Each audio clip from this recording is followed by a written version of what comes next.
Now, we've just seen Manchester City keep the title race alive. West Ham United kept our survival hopes alive at Turf Moor yesterday. A 2-0 victory, much needed as well in the relegation six-pointer. Goals from Somerville and Castellanos helped us to victory, and we're here to discuss it all. Larry and Mike are with me. How are you, gentlemen?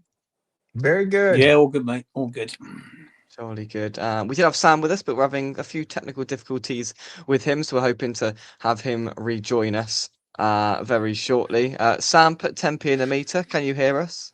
Yeah, I can hear you again now. Yeah, sorry, I'm using my work laptop, and it's a word that begins with an S and ends in T. Oh, okay. There we go. Good evening to you all. Hello to everyone watching at home. What a weekend of football, decisive, you feel, in many ways.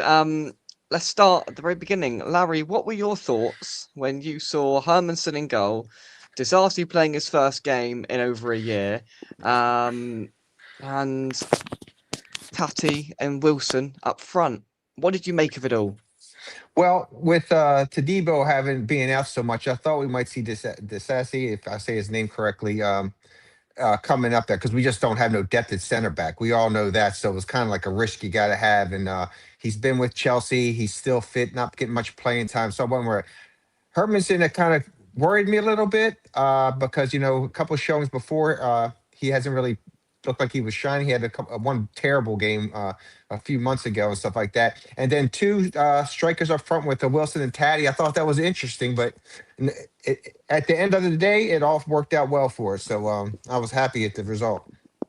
Yeah, there was some bizarre looks and expressions, I must say, on the terraces when it all came out, and there were a few people looking around going, "Is that right? What is Yeah. really going on here?" I was a little bit apprehensive. Sam, what did you make of it when you saw the rather bold changes? Well, I didn't notice Hermanson to begin with. It wasn't until I looked at the bench and saw Areola there, and I was like, "What?" Because you just don't think to look at the goalkeeper, like, "Oh, I know who that is." Yeah. I think it's just odd. We've had the whole transfer window of every story sort of being leaked out of the club, not the stuff the club have been saying, but the so-called reliable sources saying that Nuno doesn't like him, Nuno doesn't want to stick with him, Nuno wants to swap him with the reserve keeper from Spurs. Then there was this rumour, and who knows what's true and what's false, that Areola picked up this knock and wasn't able to play, and that's the reason why Hermanson was playing, even though Areola was on the bench. And then apparently Nuno was caught saying that no, it was planned. Hermanson's been doing well in training. So who knows what's going on? I think everything else was sort of probably expected. Maybe the Pablo for Wilson was a bit different. Let's face it, the board aren't going to like that. That's an extra few quid we've got to give Wilson for starting a game, I imagine.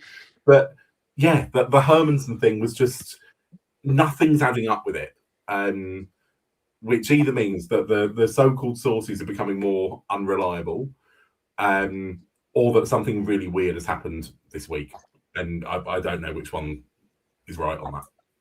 Yeah, it was a brave team selection, Mike. I mean, I looked at it and I saw Hermanson straight away. I looked straight to the bench and saw Areola. I was like, this is a little bit peculiar.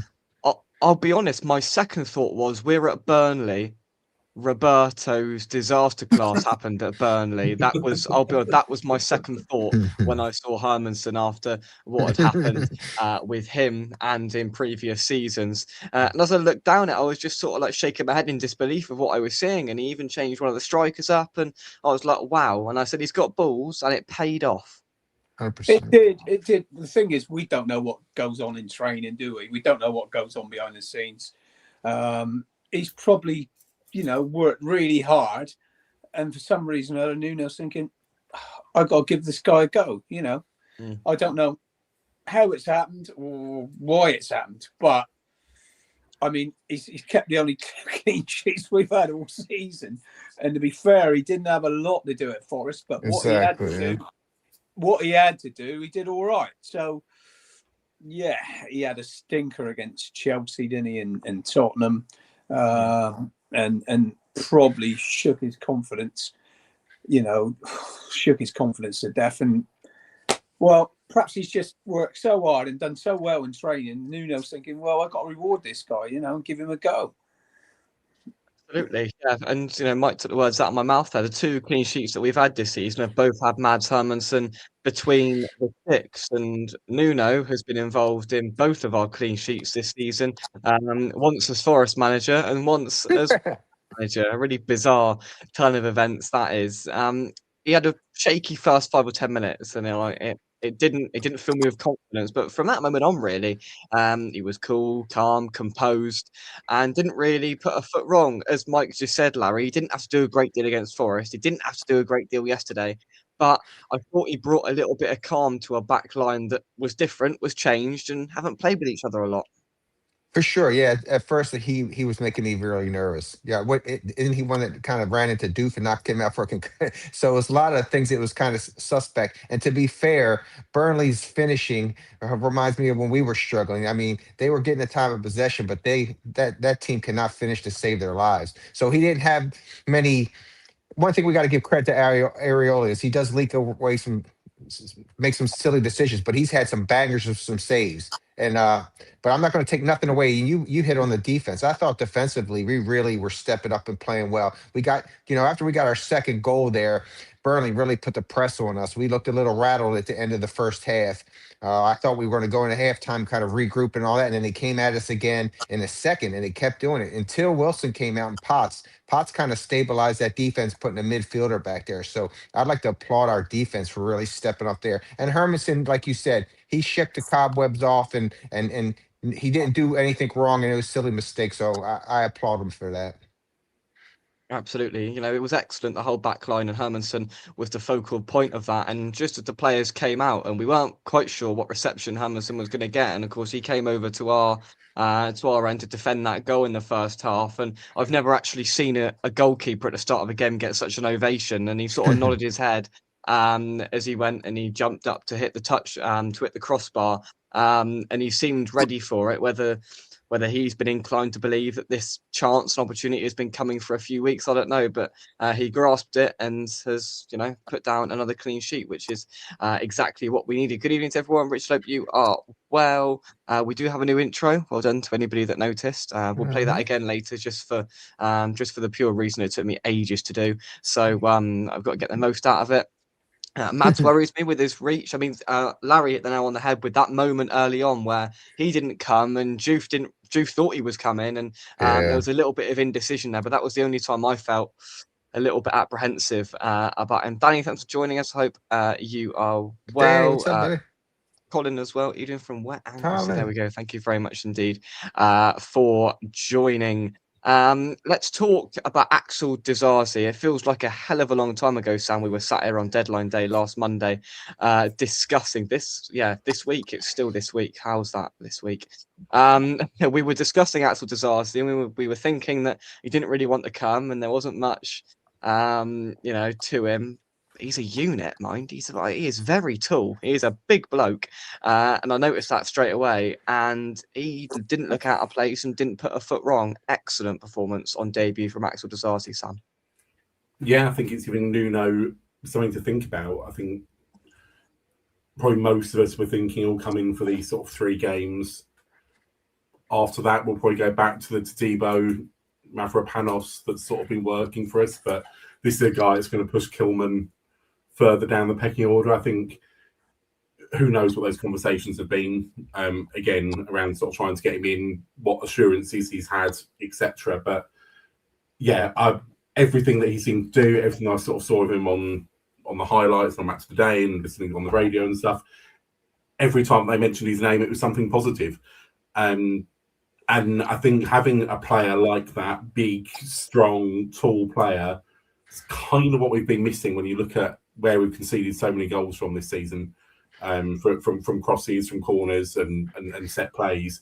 You need sort of one of those sort of unit players that's just gonna sort it out. And that I suppose that is what Todibo and Mav lack. But yeah, good debut from him. Yeah, he looked like a very sort of a bigger and more physical sort of Craig Dawson stroke Kurt Zouma. I knew Dawson player. was going to come in this conversation. You know, he enforced it really well and could play with the ball at his feet, Mike, as well. He was quite clearly the ball playing centre half out of the two of them there. And he pushed us forward and defended and was in the right place at the right time. We have, of course, been very critical of recruitment over the last few years. We'll come on to Tati a little bit later on, but from, as debuts go, I don't think it gets much better. Clean sheet, and he didn't put a foot wrong, Dazzi. No. I mean, let's face it. We know Burnley's attack is not great. It was a really good game for him to come into. He's got a point to prove to Chelsea fans who've been giving him a lot of stick over the last, year or so. He went off on loan somewhere else, I think, didn't he? I think. Monaco. I think he went to Villa and Monaco he went to, yeah. Right. And so he's got a point to prove. So, we give him the stage to do it now, haven't we? So, if he wants to resurrect his career, he's got to go out there and play well every game. And if he keeps playing like that, he's going to get harder tasks. That is for sure. He's going to come up against people like Erling Haaland and, and Boomu and players like that. And they're going to give him a harder task. But, he's got a bit of confidence from that first game. So great. If he carries on like that, fantastic. Yeah, absolutely. Like you say, Jake, I think he is a ball playing centre half. He's a big lad as well. He can win the ball. He's comfortable with the ball at his feet. So, yeah, it's what we need. It's what we need. It was the best of both worlds, really, where he didn't lose an aerial duel in the whole game. He won every header that he went for, and he could play with the ball at his feet. So he sort of had the best of both worlds in that sense, and that can carry on. And of course, he's going to face tougher challenges than Burnley's forward line, who are pretty poor and average, and that puts it lightly. But first game in over a year to come in and look as calm as he did, then fair play to him. Absolutely fair play to him. Right, Larry, have you got some sort of stat attack post-match for us? What have you got for us? Anything at all?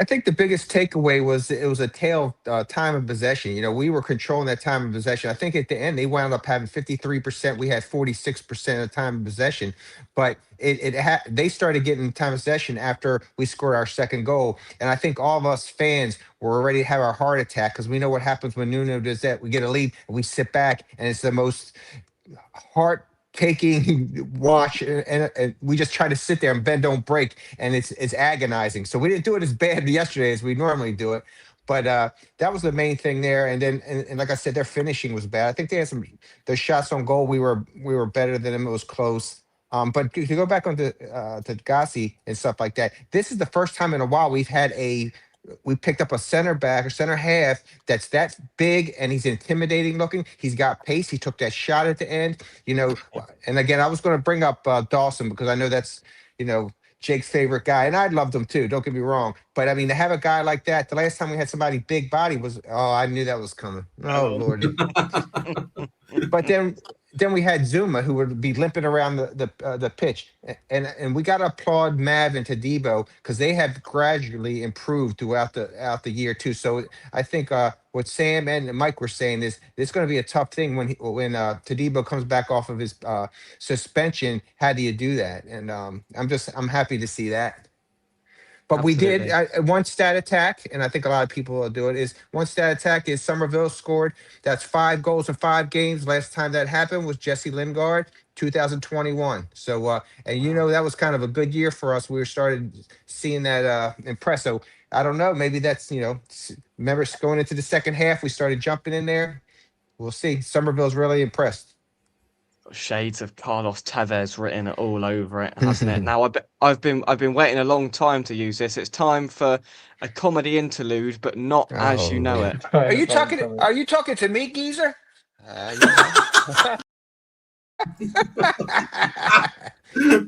that was a few weeks ago, and I've waited for a long time. I've picked that up straight away afterwards. That was the moment of January on West Ham Unofficial, and that was Larry deeping dive into his book of English sayings. And coming out with geezers. Larry, does that make you smile? It made me smile. It did make me smile. Thank you. Now it's time for some proper comedy. You've gone 15 minutes unscathed, so here we are. The joke book is here, and we are ready. Right then, Mike, you've been on holiday. Have you missed the jokes? Absolutely, mate. Yeah. Right then, what did? Hang on. Come on. What did the dad say as he reversed the car?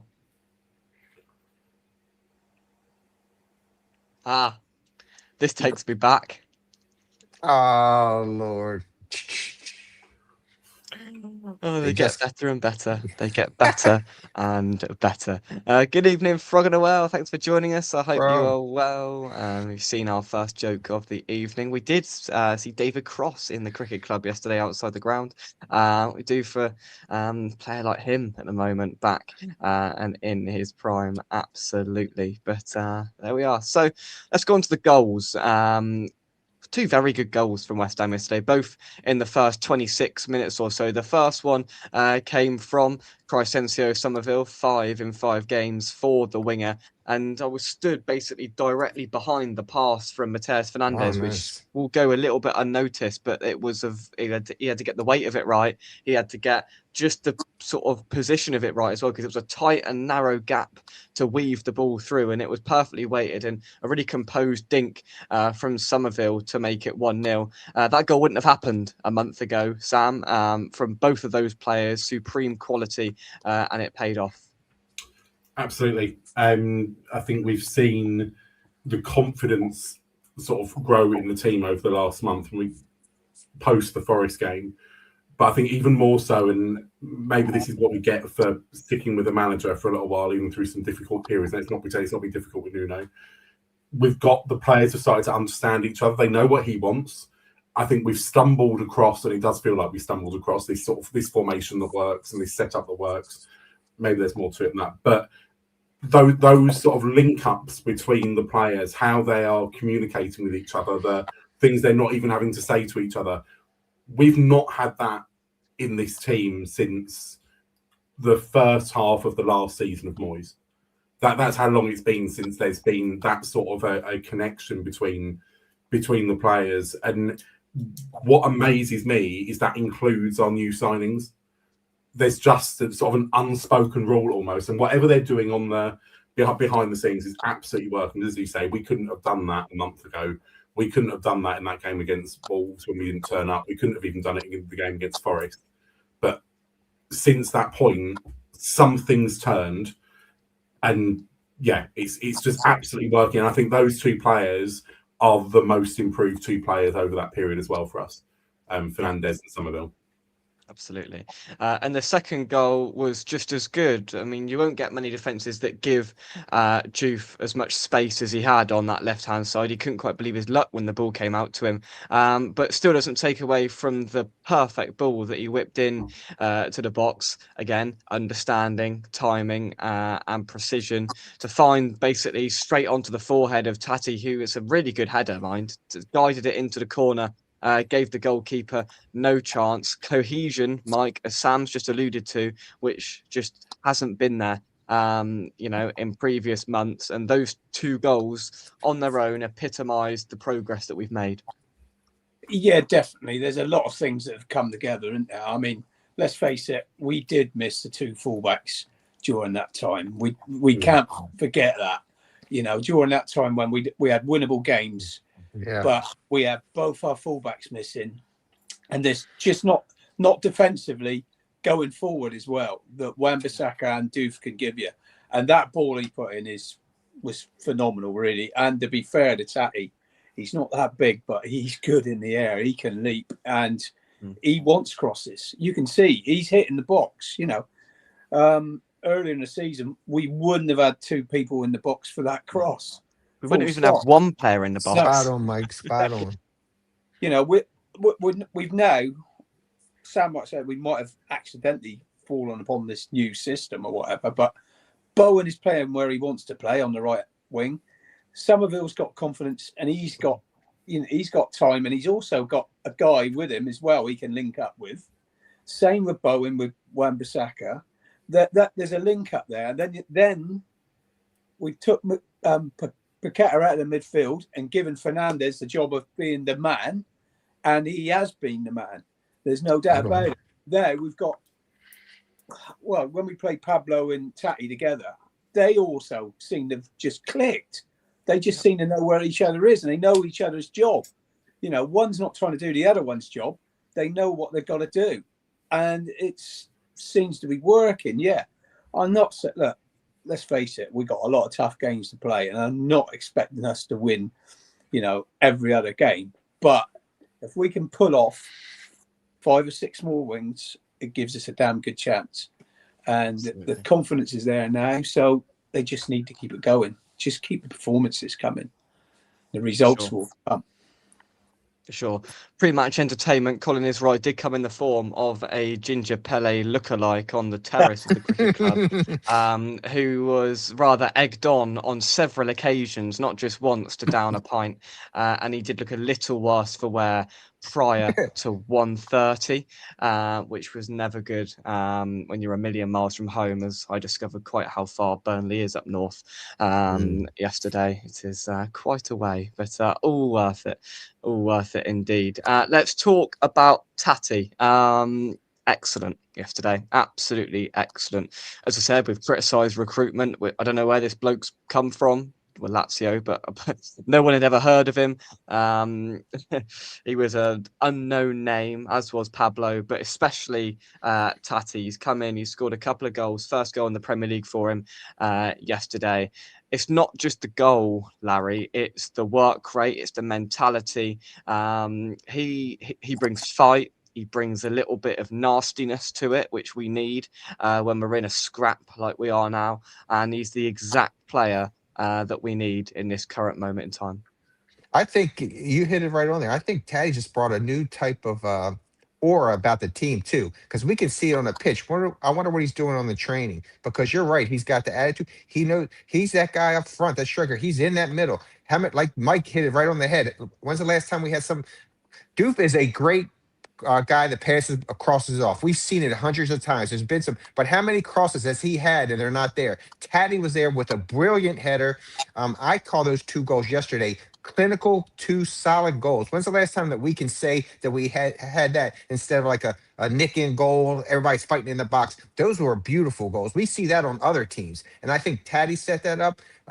And like I said, with Pablo coming on, I just think that chemistry. I think we can debate on, did we bring enough people in at the transfer window or not? But I think the people that we did bring in are bringing a good chemistry, a good hustle, a winning attitude, and I applaud them. I mean, this is great. They had, like I said, they had Wilson and Taddy up there, but Taddy's the guy. I think he's got a little leadership. I think, like you said, he's got a little spice to him. You know what I mean? And that's perfect. So I'm very happy to see him do well, and I think the confidence is growing on the team. Now that we're getting these wins, they're starting to feel that, and I believe the energy of Taddy and Pablo coming on in the window really helped us. Pablo, Sure. not to change subject, Pablo, man, when he came off the bench, he was like a rocket. Did you see all that energy? I didn't see that much. Yeah. I didn't see that much hustle from him when he started. I like the guy, and I said he's young, he started out, but he seemed a little slow. Yesterday, he was like a cannon. I was like, man, this is the Pablo I want to see. And he's a young guy, so maybe he's just fitting in. But I like to see that. He's a live wire, Pablo. I mean, he was going off. Yeah. Oh. It might not have shown on the cameras, but he was pushing the centre backs around, and he was hustling and bustling and sort of, going from left to right and really causing that hassle. Sam, when you look at the headline player that departed the club in January, and Lucas Paqueta, and you look at the players that we brought in, you can put Tati, Pablo, and you can maybe chuck Dazzi in there as well. The difference and contrast in sort of mentality and in the sense of work rate and ethic and drive, and I wouldn't say passion, I just more say running more than anything, because they're setting the tone. Tati is setting the tone, and he's leading from the front, and we haven't had someone lead from the front for a long time, and he's got somebody up there with him, a mate, to help him do it as well, whether it is Wilson or Pablo. He's got the qualities in the right place at the right time. He never stops running, and he's an excellent addition to West Ham. Yeah, I think well, obviously we covered off the transfer window in that marathon session that we had. Was that even last week? I can't remember. But I think we've probably come out of it stronger as a team. We might have fewer players. We've definitely got some fewer players, but there's better balance to that team. All those players that we've got now are wanting to fight, but fight in the right way. I think sometimes the problem with Paquetá was that he always wanted to play the perfect pass. There was no normal pass in him. He didn't want to do that. Every single time you sort of looked at him, you're like, oh my God, he's trying to play the Prague pass again. And the problem was that every single defence in England knew that's what he was going to do. So you almost let him do that. You could give him a difficult tackle so that it'll get a yellow card relatively early doors. He'd become a liability for us. And you look at the players we brought in, and every single one of them has instantly come in and he's fighting and he's scrapping and he's doing that in the right way. And yeah, maybe it boiled over a little bit with Todibo. Maybe he took it a bit too far against Spurs. I still think there's more to that than we're sort of aware of. I think something might have been said, I don't know, but we need that level of passion. We need that level of commitment and actually caring. And you don't grab a guy by the throat unless you really care about the reason why you're grabbing him by the throat. Yeah, I've been really impressed with all the signings, and including Traore as well, meaning that we've got someone else that can come on for Bowen. I can't remember the last time that we subbed Bowen 2 games in a row. I know, yeah, and it was almost like at Chelsea last weekend in the stands. It was a bit like, what? Like, when does Bowen ever get subbed? I mean, I couldn't even remember the last time Bowen got subbed, and it's happened, as Sam says, 2 games on the bounce. I almost think with the way that we're going about attacking at the moment, Mike, teams don't know what to do. We've gone to 4-4-2. We've sort of rolled back the years, and this doesn't happen in the Premier League anymore. You don't see teams putting 2 men up front and utilising them as focal points. It's unheard of. We're dragging centre-backs left, right and centre and, really hassling them, and we're doing it in the right way. And teams currently don't know how to deal with it. I mean, they'll soon work it out, I'm sure, but we seem to have caught teams cold at the moment in the sense of when we go forward, we look a threat, especially when we get the ball out of Somerville, we look a threat every time we go forward. Yeah, I do think you're going to see more of 4-4-2 come back into the Premier League. You've seen it this year with long throws and more crosses going in the box. I think it's coming back. I do. And I think we stumbled across it in the QPR game when Mavropanos got injured. And, to be fair to Nuno, I thought he was bringing on a striker. And we went 4-4-2. That's the first time we went 4-4-2. In God knows how long, except for maybe at the end of a game when we were going for it. And it instantly worked. So now we can't really go back from it. Can't change it seemed to just fall in place, and, okay, it was only QPR in a cup game and it took extra time and blah, blah, blah. But it was a win that sparked this off. 100%. I was about to say, that was our, yep. 100%. Turning point without a doubt. That's exactly what we needed at the time, was that FA Cup game. We couldn't do anything right. We couldn't buy a win or buy a result, and that was the real turning point when we faced a dire QPR side. Let's be honest. It took us 120 minutes to get it over the line, but that doesn't matter now. We're in the next round, and we go to Burton on Saturday with a chance to get into the 5th round relatively unscathed. But we'll deal with that when we get to it. Final point and discussion before we go tonight is I want to talk about Nuno. Now, when the players came over at the end, he clapped from a distance and he pointed towards his players as if to say, clap them. And absolutely. But a word for Nuno. We sat here and we criticised last week with every right that he made the wrong call. And I think he accepted that by making the substitution call that he did yesterday, by not bringing on a defender when we had our backs against the wall slightly, ever so slightly, not as severe as at Chelsea, but Burnley had a decent spell and they were getting on top. He took Wilson off and he brought Potts on instead of bringing a Kilman on, heaven forbid. And Kilman didn't get on at all. And as the last substitutions were being made, somebody shouted, "No Kilman, get in," with a few stronger words to that extent.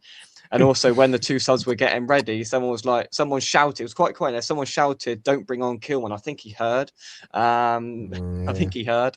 And that was hilarious. But he learnt from his mistake, Larry. He brought Potts on, packed the midfield, and it won us the game. He did. And yesterday, you're gonna, as a coach manager, you're gonna live and die by your decisions. If you get it right, you're brilliant. If you get it wrong, you're in the doghouse. So you're not gonna, it's a roll of the dice. but I think we can't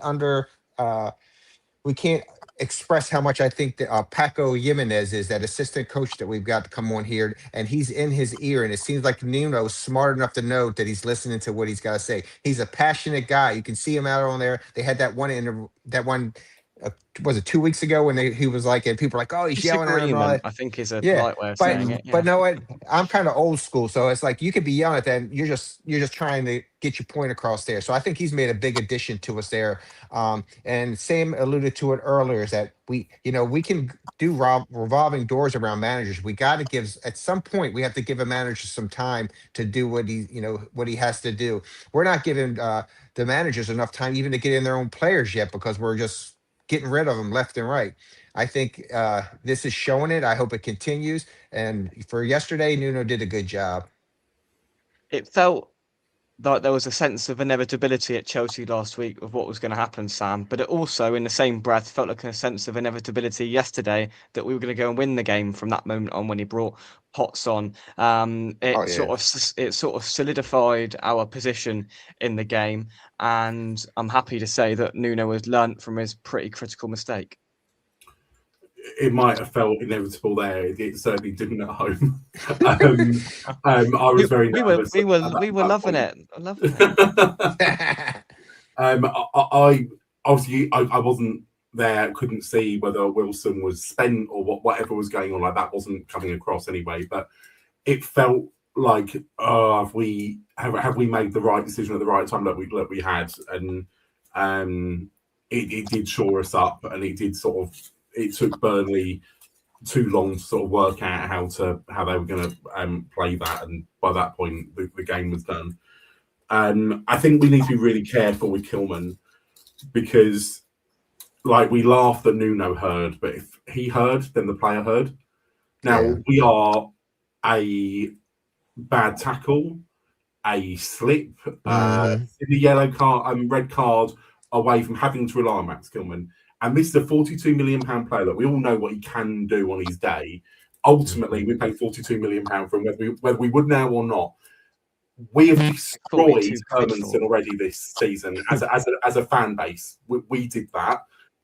We absolutely killed that kid when he came in too quick. Look, he had some bad performances, but the fans did his confidence, and we can't afford to do the same with Kilman as well. No matter who is on the pitch, no matter how good they've been in the past, when they're wearing our shirt, we need to get behind them. And we can all laugh about, oh no, not Kilman, but we have got to remember we aren't Man City. We haven't got a squad of 100 players that we can bring in. He's our fourth defender, and we might need him between now and the end of the season. And actually, I think we'll see him against Burton. I know we're not talking about that game today, but we do have to get behind whoever those 11 players are on the pitch.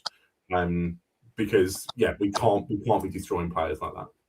Yeah, I mean, it feels inevitable that we will see him again in a West Ham shirt this season. You know, he probably will play some role, whether it's in that Burton game or, we've got a couple of midweek games coming up over the next month or so.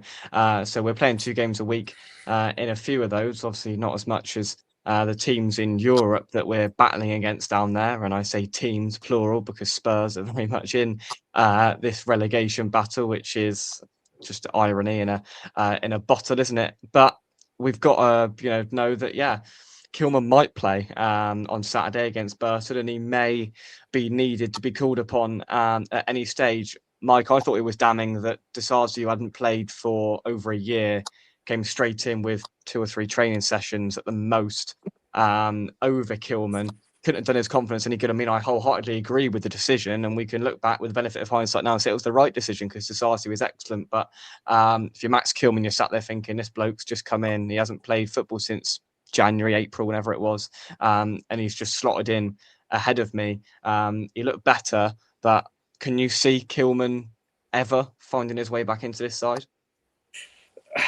I'm with Sam, really. I feel sorry for Kilman. I've got to be honest. It wasn't his fault against Chelsea. It's the fact we're bringing on another defender when we should have be bringing on a midfielder or more of a forward player that we just sit back. It's not his fault. He comes on to shore it up, and he's not been terrible. He's not been terrible. He cleared the ball and then it bounced out, and then Cucurella come and headed it in. The first clearance was very good, actually, to be fair to him. So I feel he's been a bit of a scapegoat. He's not been great. He's had some bad games. The Wolves game, let's face it, we were shocking and he had a nightmare. And the bloke's confidence must be shot to pieces.